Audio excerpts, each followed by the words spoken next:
Good afternoon, dear children. So, I hope that all of you are keeping well and safe at home. So now here I continue with the chapter Henry a Chameleon. Okay. Now in my previous video we had learned that who is Henry? Henry is a chameleon, and this chameleon was creating some sort of interest for the author. Okay. Now here the author had said that what was the most interesting part of Henry was that its eye, which was the eyeball was like bulging out of his head, and it wobbled side to side, backward and forward, isn't it? So which is not possible in human eye. So here Henry's this speciality was really a great feature for Henry. So now here we'll continue with this. Now I was reading the next page. One day grandfather was visiting a friend. When he came upon a noisy scene at the garden gate, so now here as he was visiting his friend, he got a noisy sound at the garden gate. Okay. Men were shouting, hurling stones and brandishing sticks. Shouting, you understand. So they were creating a noise, they were saying loudly, shouting for something. And then they were hurling stones. Hurling means to throw. Okay. So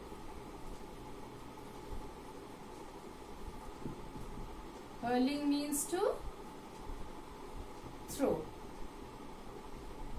So they were throwing stones, and what were they doing? And brandishing sticks. Now brandishing means moving it here and there. Okay. So that they are not hurting the chameleon. But what are they doing? They are moving the stick here and there so that the chameleon gets scared and then moves away from there. So here they were brandishing the stick. So that means waving it here and there. The cause of the uproar was a chameleon that had been discovered sunning itself on a shrub. So what was the reason of this commotion, this noise, this chaos? Okay.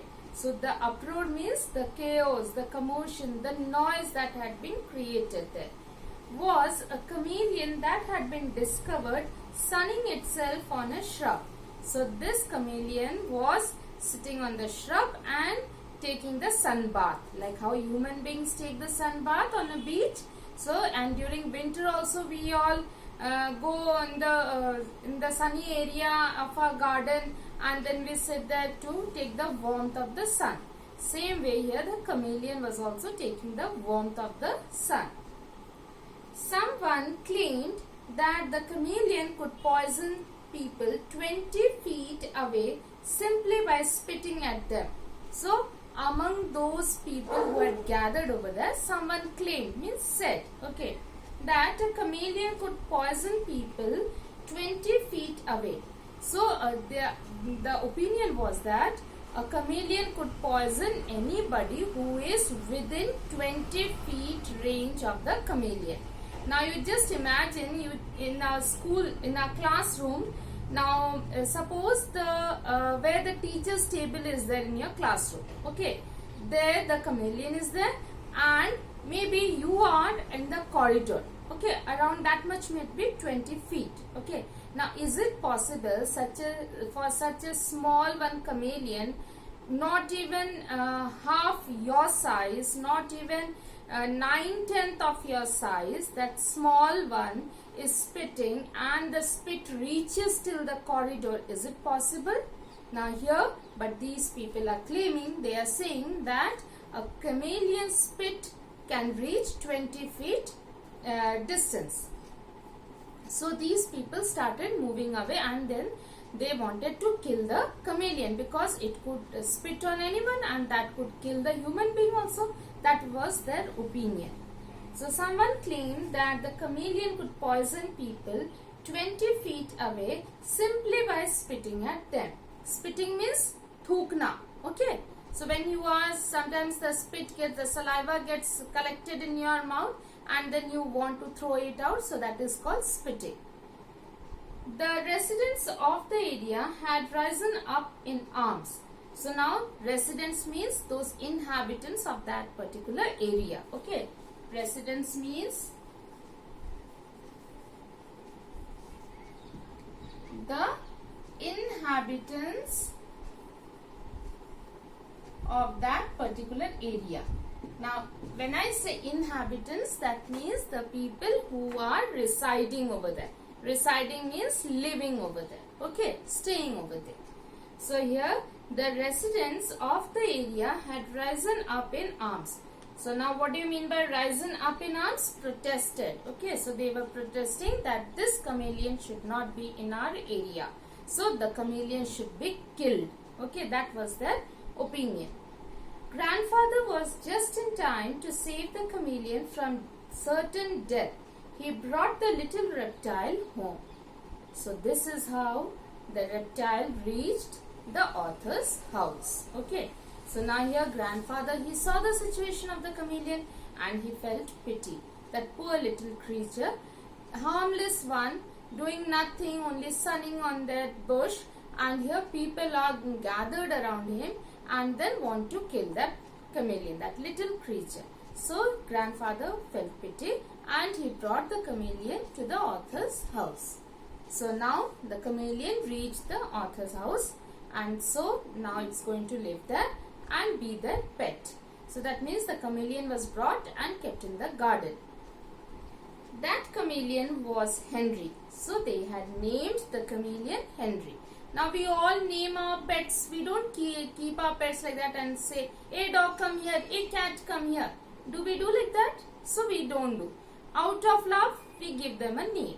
So when we give them a name, so they even respond to that name. You must have observed that the pets, when you call them out by their names, they respond to their names. Okay, so they do understand that they are being addressed by that particular name.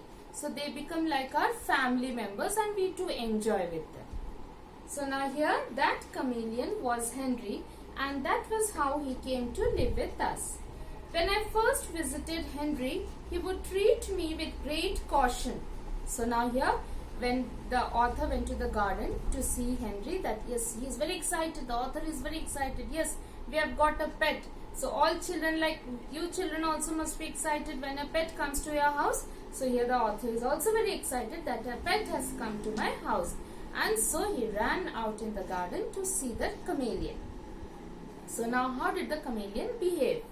When I first visited Henry, he would treat me with great caution. Caution means alertness. So of course the animal is scared that yes, these human beings can harm me, because he does not know whether this human being is a good one or not. So here the animal was alert. It was cautious when the author came to visit him. Sitting perfectly still on his perch with his back to me. So that means the chameleon was sitting on its perch. Perch means the place where he is sitting. Okay, like how the birds come and fly and then come and perch on the branch of a tree. So the same way the chameleon also was sitting on the maybe some branch or something, maybe the bush or anything it can be. Okay, so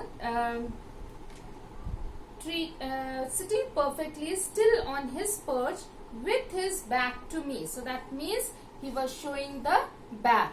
He was not facing the author. He was showing the back to the author.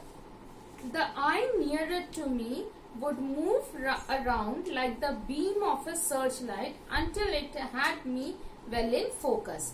So now here the eye of the chameleon was like the beam of the light. Now you must have seen in the stadiums and all, we have the focus light, the beams, the big lights there. Okay, so like the beam of the light, it was searching that where the person is, and then when it found the person, it focused on the person, that was the author. Okay, so the eye nearer to me would move around like the beam of a searchlight until it had me well in focus. Then it would stop and the other eye would begin an independent survey of its own. So then you had heard, we had read here that the two eyes are independent of each other. So now one eye was searching like a beam and then focused. Now it is focusing on the author. Now the other eye started the search, that where is that person, and then once it got focused, both the eyes were focused on the author. So then it would stop and the other eye would begin an independent survey of its own. Independent survey means alone. So the other eye alone, it would survey, move and see that where is the person, where is the person. Once it caught the person in its eyesight, then it would focus there, stop there. For a long time, Henry trusted no one and responded to my friendliest gestures with grave suspicion. So the Henry was not at all friendlier with anyone. Okay, this Henry, he was suspicious about all the members of the house or any other outsider also. So the Henry was only friendlier to the author. Okay. So for a long time, Henry trusted no one and responded to my friendliest gestures. Gestures means the friendlier motives that he was showing, the author was showing, or the friendliest moves that the author was showing to the chameleon. And so the chameleon responded to the author's gestures. Tiring of his very attitude, I would tickle him gently in the ribs with my finger. So the author is saying that I was tired of this very attitude. Very attitude means the cautious attitude, the alertness, that whenever the author used to come, though Henry was understood the friendlier nature of the author, but still it was alert that it should not be harmed. So whenever the author used to come near him, it was alert. Okay, so the author was tired of this attitude of Henry. The author felt that Henry should become friendlier to me, but here Henry was alert always. So tired of this very attitude, I would tickle him gently in the ribs with my finger. So the author would tickle him. Tickle means गुदगुदी देना. Okay, ये ribs है. Ribs में जैसे ऐसे ऐसे करने से गुदगुदी होता है, feeling होता है. So that the author used to do to Henry. Now for human beings, if you are doing, so we all start laughing. So the author felt that maybe Henry will enjoy that. But here, let us see, did Henry enjoy that? This always threw him into a great rage. Rage means anger. So whenever the author used to tickle, Henry did not like it, and that would put him into anger. Okay. He would blow himself up to an enormous size as his lungs filled up with air, while his color changed from green to red. So now, because of this reason, Henry used to get angry and he used to go on blowing up. Means he used to fill air in his lungs, and that would make him swollen up. Okay, and it would grow into an enormous size. So this week, human beings, it is very difficult for us to keep the air inside for a long time. Okay, so we cannot keep it for a longer time. We have to breathe out and then breathe in. But here Henry could do it and making himself into enormous size, into a big size. As his lungs filled up with air, while his color changed from green to red. So now here, this is what Henry wanted to show, that yes, I am angry. I do not like your tickling. So here, the color from green to red it changed. So by this, everyone understands that yes, this chameleon is angry. It is not a friendly one. Okay. So now children, I hope you have understood. I want you all to read the chapter at home thoroughly till here at least. Okay. And I try to understand the words. I have explained all the difficult words, but still, if you have any doubt, you can ask me in the group. So here I am ending and stopping over here. Thank you. Have a good day.